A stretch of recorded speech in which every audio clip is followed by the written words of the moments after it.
Glória a Deus. Abra sua Bíblia comigo, livro do Êxodo, capítulo 1. Glória a Deus. Livro do Êxodo, capítulo 1. Nós vamos ler dois textos. O primeiro está no capítulo 1 e nós vamos ler o versículo 15 e o 16.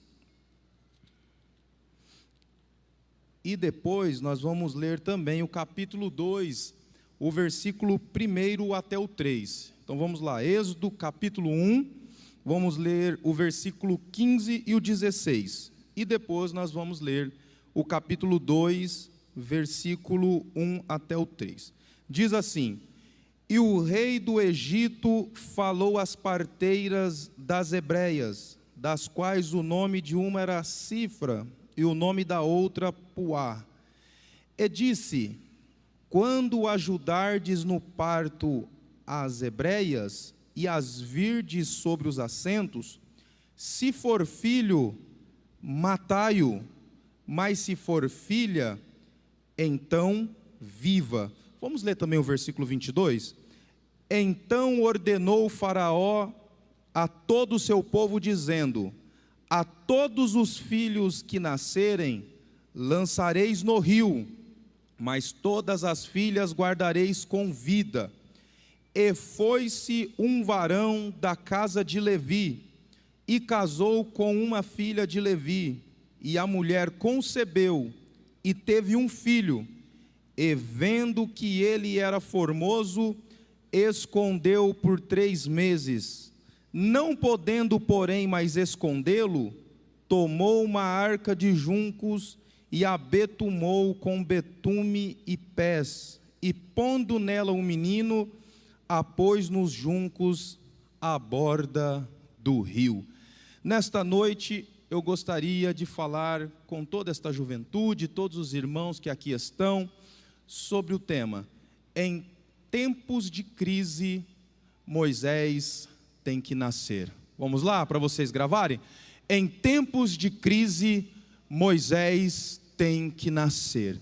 Percebam que a mensagem que nós vamos discorrer vai falar de vida.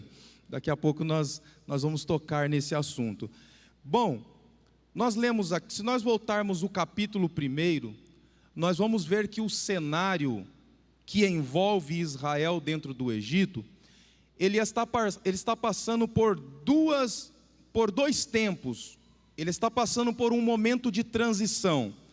Porque se nós pegarmos o versículo 1 do capítulo 1 até o versículo 5, nós vamos ver a Bíblia falando que uma era está se passando, um tempo está se passando. Que tempo é esse? E que era é essa?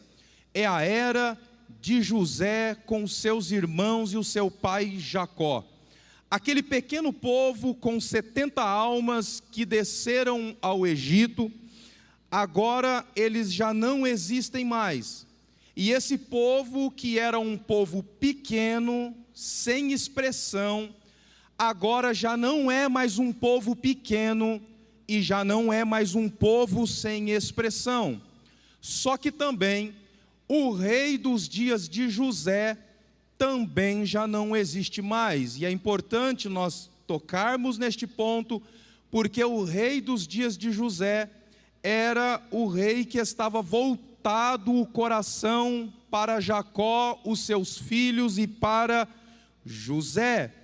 Porém, vai se levantar um rei que não conheceu a José, um rei que não tem o coração voltado para abençoar o povo de Israel. Olha o que diz o versículo 6 do capítulo 1, vai dizer assim: E sendo, pois, José falecido, e todos os seus irmãos e toda aquela geração, uma geração está se passando, um tempo está se findando.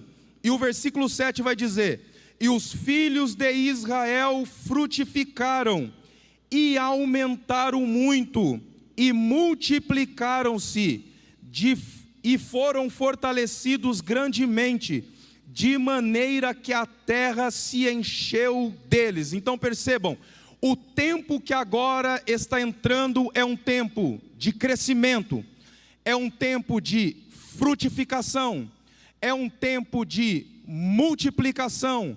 Só que percebam, quando nós estamos vivendo este período de crescimento, de multiplicação, de frutificação, também chegará um tempo de perseguições, de opressão, de levantes. Mas é aqui que está a beleza e é o sinal que Deus mostra que está conosco.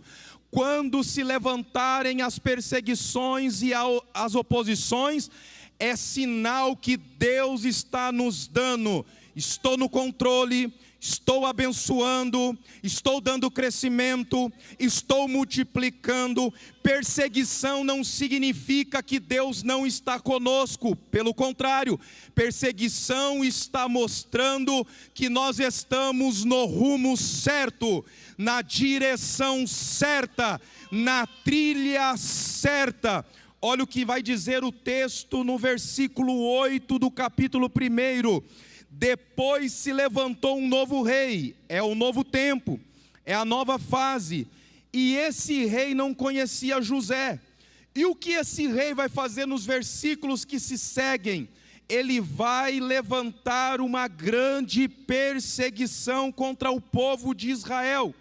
O objetivo dele é fazer com que o povo amargasse, porque ele entendeu que o povo de Israel eles se multiplicaram tanto, que ele na mente dele entendia que aquele povo era maior do que os egípcios. E olha o que ele vai dizer no versículo 10 do capítulo 1. Ei, usemos sabiamente para com ele, para que não se multiplique. Olha a oposição. A oposição não quer que nós nos multipliquemos, porque Deus ele só trabalha com este cálculo. É soma e multiplicação. Soma e multiplicação. Quem gosta de subtrair, quem gosta de tirar, quem gosta de dividir, é o inimigo das nossas almas. Mas o nosso Deus só soma e multiplica. Só que o inimigo não quer que o povo se multiplique, que as bênçãos se multipliquem. E olha o que ele vai dizer, e eu quero que você preste muita atenção neste versículo, porque essa é a mentalidade do inimigo. Olha o que ele diz: e aconteça que vindo a guerra, e ele também, ele quem? O povo de Israel, se junte com os nossos inimigos e peleje contra nós. Olha o final do texto: e suba da terra. A preocupação, irmãos, não é que o povo se junte com os inimigos e vença os egípcios. A preocupação dele é que o povo de Israel não se junte para eles não saírem do Egito, porque a mentalidade de Faraó, porque a mentalidade do inimigo é que nós fiquemos aprisionados, entendendo que o Egito é bom, que o Egito é favorável, que o Egito satisfaz. Ele não está preocupado se nós vamos nos juntar com um outro para poder vencer os egípcios, não. A preocupação dele, eles não podem se juntar porque eles não podem subir daqui, eles não podem sair daqui, eles têm que ficar aprisionado. E lá vai a mensagem de Deus. O inimigo muitas vezes está trabalhando constantemente, iludindo, jogando seta na nossa mente, através da internet, através dos entretenimentos, através dos idealizadores desses dias, tentando, irmãos, através de ativismo, nos convencer, irmãos, que o Egito é a melhor opção. Mas mal ele sabe que nós não fazemos mais parte do Egito, porque se tem uma coisa que Cristo nos chamou, Ele nos chamou para liberdade. Estou correto, Anderson? O nosso Cristo é libertador. O nosso Cristo é libertador. Mocidade e juventude que me ouve, o Egito já não nos prende mais. Fique Faraó com as suas coisas, com as suas traias, porque nós não fazemos mais parte do Egito. Aliás, a qualquer momento a trombeta vai soar. E não tem corrente que nos aprisiona. Na hora que Ele aparecer e nos chamar, eu vou. Você vai? Então manifesta com um aleluia. Manifesta com um glória a Deus. Manifesta com uma ação de graça. Cutuca a pessoa que está do seu lado e diz: você vai? Ou você está aprisionado aqui, porque não tem nada mais que me prende aqui, não tem mais nada que me segura aqui, o Egito não me prende mais, Faraó não me prende mais.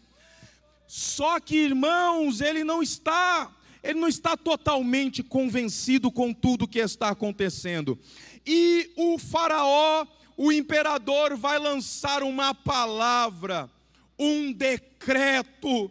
E o decreto e a palavra que ele vai lançar é uma palavra, uma sentença de morte. Porque olha o que ele vai dizer: ele chama as parteiras e ele vai dar uma ordem para elas: olhem, quando vocês forem ajudar no parto as hebreias, se for filho homem, matai-o. Se for filho varão, matai-o. Não deixa que viva. Só que as parteiras fizeram bem às hebreias, de maneira que elas não fizeram o que o rei mandou, mas a ordem do rei é de morte. A sentença e o decreto é de morte.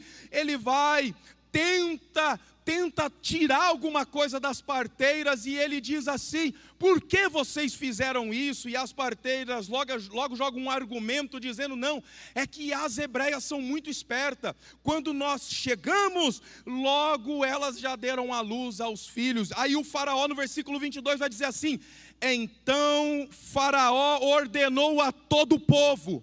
A ordem é para todos, a sentença é para todos, e ele vai dizer assim, ó: a todos os filhos que nascerem, lançai no rio, mas todas as filhas, as que forem mulheres, guardareis com vida. Então preste atenção, a palavra do Faraó, do imperador, é de morte.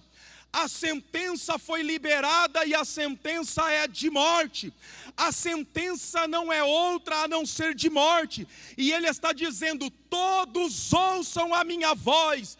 A voz que eu estou decretando é de morte. A sentença é de morte.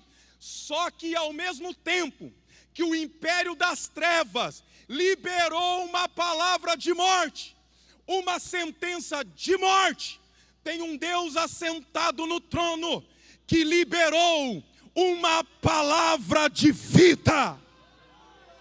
E do trono dele ele liberou: meu Moisés tem que nascer. O meu propósito tem que nascer. Olha isso aqui. O imperador está dizendo morte. O imperador está dizendo a sentença é morte. Mas Deus está no trono dizendo é vida. O meu Moisés tem que nascer. O meu Moisés tem que ser gerado.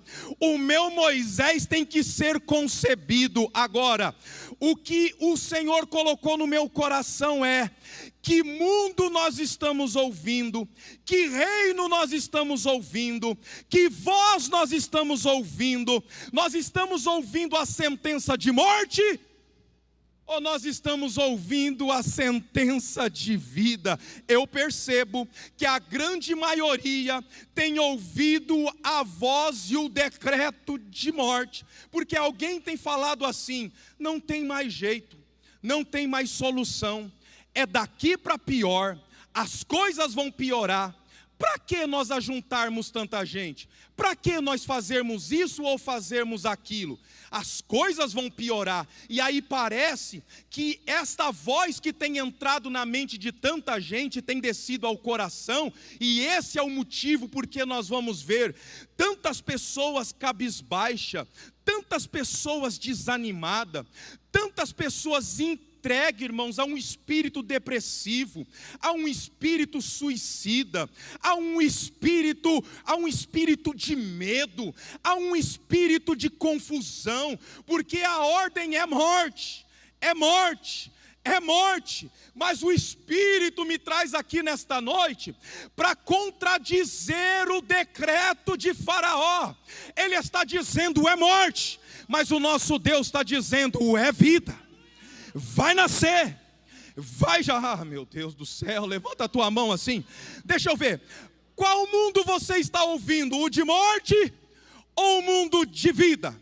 Porque se o decreto é de morte, e você acatar a palavra de vida, Deus vai quebrar o decreto de morte, porque mais vale é a palavra dele. Oh meu Deus, deixa eu ver quantos vão entrar comigo aqui. Quantos vão entrar comigo nesta palavra para dizer não, o Senhor nos chamou para a vida. O Senhor disse que vai nascer. O Senhor disse que vai gerar. O Senhor disse que vai conceber. Deixa eu te dizer uma coisa, ainda não é nem o começo das coisas que nós vamos viver.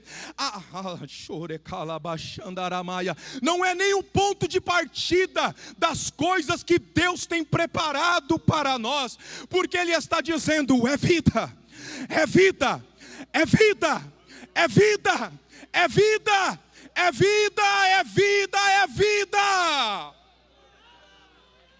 Aleluia! Agora, o que nós vamos fazer com esta palavra? Porque precisa de uma sensibilidade para entender o que Deus está falando. O que nós vamos fazer com essa voz que está soando? É vida. Que sensibilidade nós estamos tendo? Porque se Deus tem um propósito e o seu propósito chama Moisés e Moisés tem que nascer, Ele precisa de um homem para que esse homem seja portador do seu propósito. E esse portador deste propósito eu chamo daquele que Deus escolhe para dar um destino profético. Moisés tem que nascer.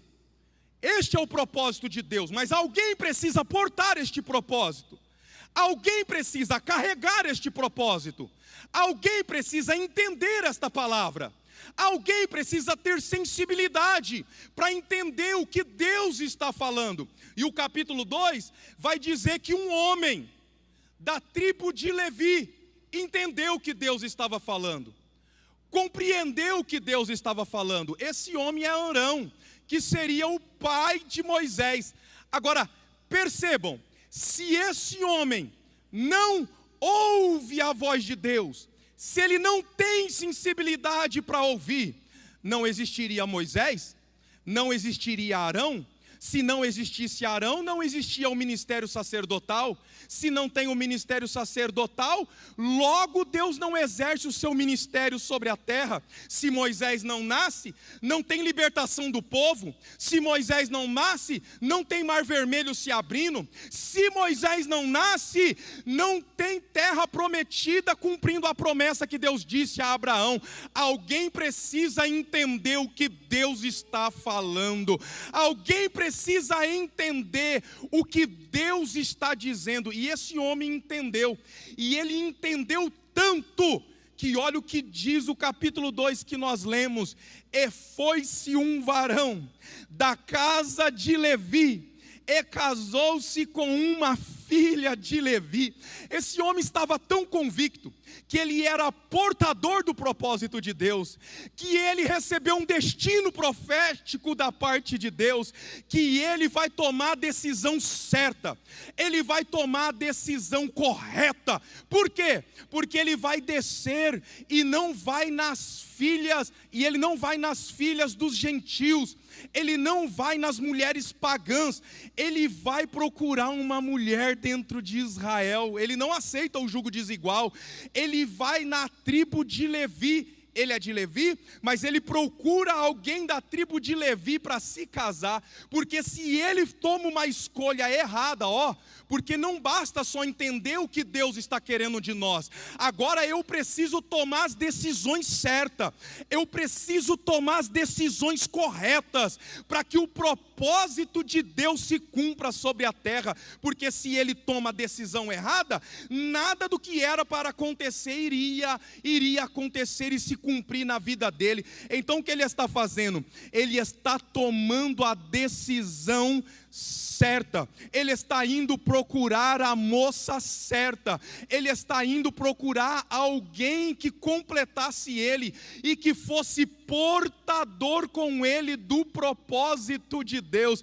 Ei, juventude, eu sei que eu estou pregando para muitas moças, para muitos rapazes aqui, para muitos jovens que têm uma chamada de Deus, que têm uma chamada do Senhor, e Deus vai fazer coisas grandes na sua vida, isso eu não tenho dúvida, mas eu preciso ministrar a palavra de Deus, para que Deus dê continuação neste projeto. Comece a tomar as escolhas certas agora, comecem a fazer as escolhas corretas agora, porque se você não fizer a escolha correta, você pode colocar de água abaixo o propósito de Deus na sua vida. Deixa eu te dizer uma coisa, durante muito tempo eu me assentei nos cultos da mocidade, e muitos pastores que pregavam, eles falavam esta mesma palavra: Deus vai usar vocês, juventude, no momento certo Deus vai levantar vocês. E eu não tinha noção do que era aquilo,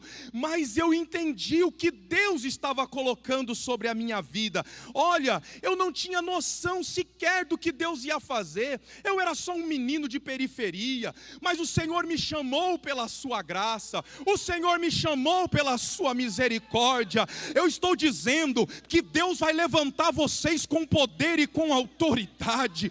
Eu estou dizendo, pastor Jairo, eu preciso contar isso aqui.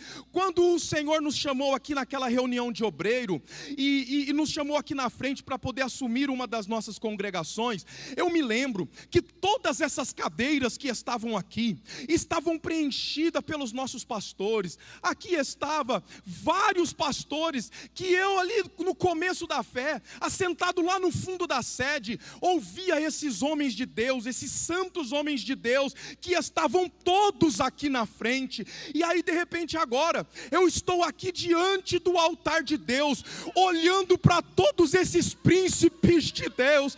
Aí eu lembrei quantas vezes eu assentei lá no fundo da sede, nas reuniões de obreiro, ouvindo estes príncipes de Deus, falando, pregando, ministrando, e lembrei dos cultos da juventude, e eu disse: Deus, quando fala, Ele cumpre. Levanta a tua mão do céu, que eu quero profetizar algo na sua vida. Deus irá cumprir tudo que tem prometido para você. Ei, moço, Ele vai te levantar com poder e autoridade. Eu quero profetizar que o nosso pastor não vai ter dificuldade para escolher um líder de mocidade, para escolher uma regente de mocidade, para escolher um pastor para pastorear a nossa igreja. Sabe por quê? Porque Deus vai levantar a sua vida, porque Deus vai colocar um propósito sobre você. Você é portador do propósito de Deus. Agora precisa fazer as escolhas certas. Precisa fazer as escolhas certas, porque se nós fizermos as escolhas erradas, eu preciso tocar nesse assunto. Se você casar mal, moço e moça, você põe por água abaixo o propósito de Deus na sua vida. Compreenda isso, entenda isso, é muito sério que Deus está falando conosco.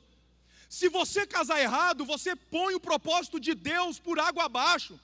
Porque você precisa colocar uma pessoa que vai dividir a chamada de Deus com você. Você precisa colocar uma pessoa do seu lado que vai chorar com você, que vai ajudar a carregar o ministério com você. Então há tempo. Se é embaraço, se é confusão, larga, põe de lado, põe para correr. A vontade e o propósito de Deus tem que estar acima de qualquer coisa. Jesus disse assim, falando do propósito, Jesus disse assim, aquele que não deixa pai, não deixa mãe, não deixa filho, por amor de mim, não é digno de mim. Jesus não está dizendo para você deixar de lado o seu pai e a sua mãe e fingir que eles não existem, não. Jesus está falando do propósito. Jesus está dizendo assim, o meu seguir é um propósito que está acima de tantas coisas. Se nós deixarmos o propósito de Deus, nós não somos dignos dele. Se ele está dizendo que quem não deixa pai, não deixa mãe, não deixa filho, não deixa irmão, não é digno dele, quanto mais namorado, quanto mais namorada. Ô, irmão Renato, mas você veio aqui no culto de jovem para poder trazer essa palavra? Sim, eu vim trazer, porque a sua chamada que está em risco, é a sua vida que está em risco. Deus vai te usar com autoridade. E você precisa dar os passos certos. Não, me ajuda a pregar, pelo amor de Deus. Cutuca essa pessoa que está do seu lado, esse jovem, e diga assim, precisa tomar a decisão certa, precisa tomar o rumo certo. Olha o que Arão está fazendo. Ele está descendo para tomar a decisão certa. E quando nós nos dirigimos para fazer a coisa certa, Deus prepara as coisas certas. Deus prepara as coisas certas. Agora, percebam um detalhe, voltando aqui. O decreto é de morte. A sentença é de morte, mas esse homem entende que Deus está colocando sobre ele um propósito. Ele está sendo portador de um propósito. Ele compreende isso e olha o que ele vai fazer. Ele vai se dirigir. Olha isso aqui. Ninguém queria ter filho naqueles dias. Ninguém queria conceber naquele dia. Ninguém queria frutificar naquele dia. Porque quem quer ter filho para morrer? Quem quer ter um filho para ser assassinado? O decreto é morte. Então muitas pessoas não estão querendo ter filho. Se não estão querendo ter filho, os relacionamentos estão se extinguindo. A frutificação está se acabando. Mas enquanto o decreto é de morte, tem um homem dizendo assim: eu vou até as filhas de Levi procurar uma moça para casar. O decreto é de morte e ele está indo para casar. Ele está indo procurar uma moça para casar. E olha o que diz o texto. E o texto diz que ele acha uma moça, ele acha Joquebede, e se casa com ela, tem relacionamento com ela, frutifica com ela. E olha o versículo 2. E a mulher concebeu. E a mulher, não, eu vou repetir, até você dar um glória ou dois glória. E a mulher concebeu. É tempo de morte, mas a mulher está concebendo. O decreto é de morte, mas tem uma mulher que está concebendo. O decreto, a sentença é de morte, mas tem alguém que está quebrando o decreto de morte, dizendo: é tempo de relacionar, é tempo de gerar, é tempo de conceber. Porque deixa eu falar uma coisa, em tempo de crise, Moisés tem que nascer. Em tempo de crise, Moisés tem que ser concebido. Em tempo de crise, nós precisamos conceber. O decreto é de morte, mas a palavra que ele tem liberado é de vida. Alguém está dizendo assim: para que eu vou estudar? Para que eu vou fazer isso? Não, para quê? Vai que levanta outra pandemia dessa. Não, Deus não está nos chamando para viver a morte. Deus não está nos chamando para presenciar a morte. Deus está nos chamando para conceber. E o propósito dele vai ser gerado na sua vida. Ele está gerando um propósito dentro de você. Ele está gerando um propósito dentro do seu coração. Os tempos são de crise, mas o Senhor está dizendo assim: eu vou fazer gerar. 3 recebeu o que eu entendeu o que eu disse. O Senhor está dizendo assim: o tempo é de crise, mas eu vou fazer gerar.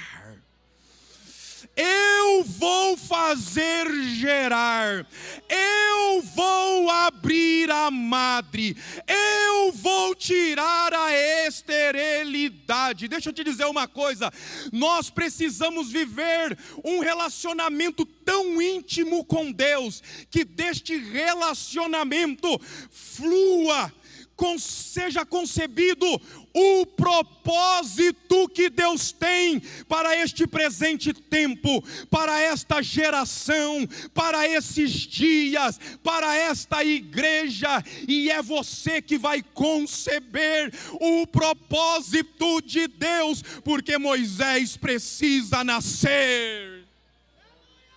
Conceba na sua mocidade. Gere e conceba na sua congregação. Gere e conceba no seu trabalho, na sua escola, onde você estiver. Porque Deus nos chamou para poder conceber o propósito dEle. É colocar para fora o propósito dEle. E deixa eu te dizer uma coisa: o propósito de Deus é lindo, é perfeito, é maravilhoso. Eu não sei se você olha assim o que Deus colocou na sua vida e você se alegra.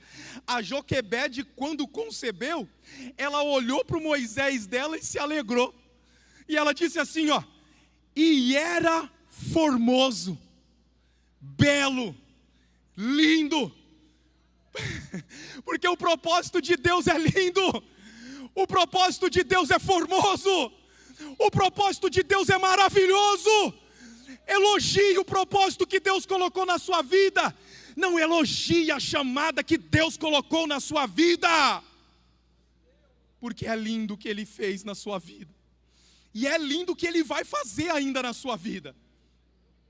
Só que a Joquebede, quando nasce, ela também olha o cenário.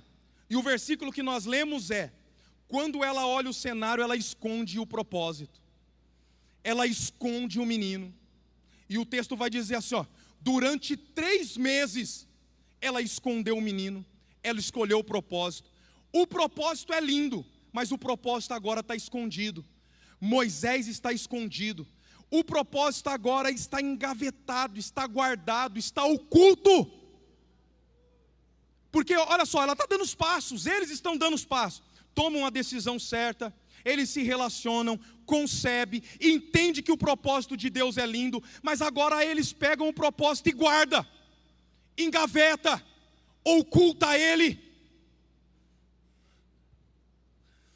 Talvez isso se identifique muito com você, né? Está engavetado quanto tempo? Está escondido quanto tempo? Há quanto tempo que Deus disse que ia fazer na sua vida, estava até indo bem, mas de repente ocultou, guardou, escondeu, deixou oculto. Só que deixa eu dizer, o propósito de Deus está vivo. Vou repetir, o propósito de Deus está vivo. O propósito de Deus está vivo. Você pode até tentar guardar ele, você pode até tentar esconder ele, mas diz o Senhor, o propósito está vivo. O propósito está vivo. Não adianta esconder ele, porque o propósito está vivo e está crescendo. Olha isso aqui. Quando nós concebemos o propósito de Deus, quando nasce o propósito de Deus, nós não temos mais controle sobre o propósito. Nasceu. Não tem quem mais segura. Não adianta ocultar. Coloca na gaveta, mas a perna está crescendo. Coloca na gaveta, mas o braço está saindo para fora. Coloca na gaveta, mas o propósito está dizendo assim, ó, eu preciso sair daqui, aí está chorando, está gritando, está dizendo, eu não posso ficar, eu não posso ficar mais oculto, e não vai ficar, porque hoje Deus vai desengavetar os propósitos aqui. Ele vai desengavetar os propósitos aqui. Está vivo, está crescendo.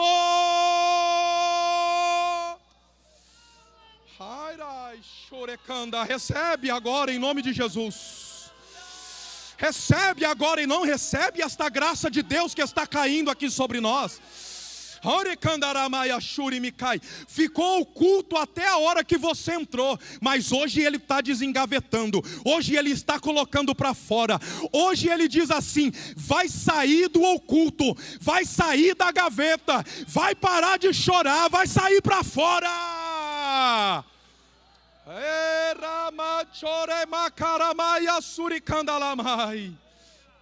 Vai sair. Estava oculto até agora, mas vai sair, porque concebeu o propósito e o propósito está vivo. O propósito está chorando, gritando, mas vai sair hoje. Feche os seus olhos agora. Eu preciso liberar esta palavra de Deus. O Senhor manda dizer a esta juventude que o propósito dele está de pé e ele nunca esqueceu. E nesta noite ele está desengavetando muitos propósitos, porque ele já liberou uma palavra do céu dizendo: o meu Moisés tem que nascer. O meu Moisés precisa encontrar a filha da filha de Faraó. O meu Moisés tem que entrar dentro do palácio. O meu Moisés tem que ser preparado. O meu Moisés tem que libertar o meu povo.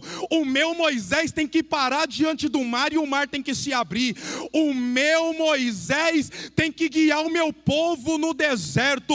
O meu Moisés tem que conduzir o meu povo até a terra prometida. Ei, jovem, Deus ainda tem muito para fazer na sua vida.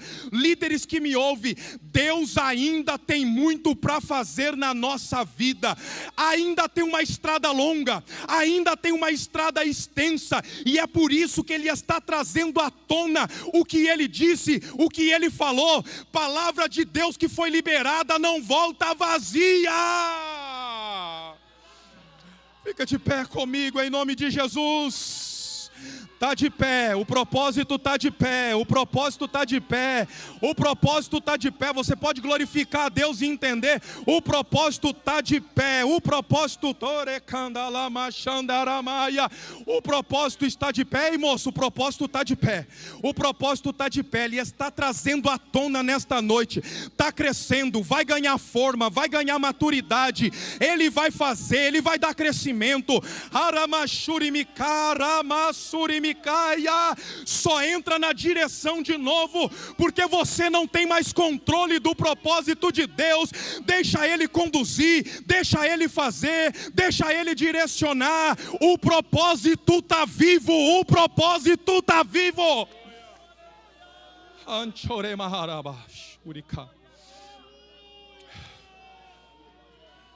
Você pode ir adorando a Deus neste momento, e eu quero fazer um convite.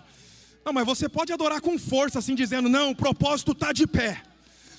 E o propósito também está de pé para você, que durante um tempo ficou afastado deste aprisco, ficou afastado dos caminhos do Senhor, foi convidado aqui nesta noite, e a dúvida até bateu no coração: ah, Deus não tem mais nada comigo.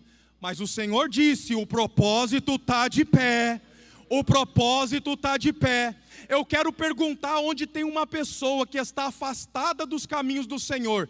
Levanta a tua mão assim, ó, chacoalha a sua mão, que eu quero orar por você. Veja se tem alguém. Tem alguém que está afastado dos caminhos do Senhor? Levanta assim a sua mão, ó, chacoalha ela.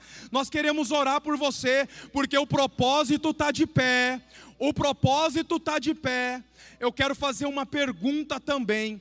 Aonde tem uma pessoa que não é crente, uma pessoa que não é evangélica, mas foi convidado para estar aqui nesta noite, eu quero te dizer, o propósito de Deus para a sua vida está de pé, e o propósito dele para a sua vida é salvação da sua alma.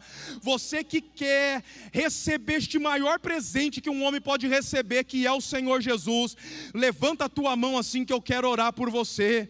Aonde tem uma pessoa que não é crente, levanta a tua mão, me ajuda a ver aí, juventude, se tem alguém que não é crente, levanta a tua mão assim. Sim, nós queremos orar por você. É noite de salvação. Tem alguém? Se não tem, que Deus te abençoe.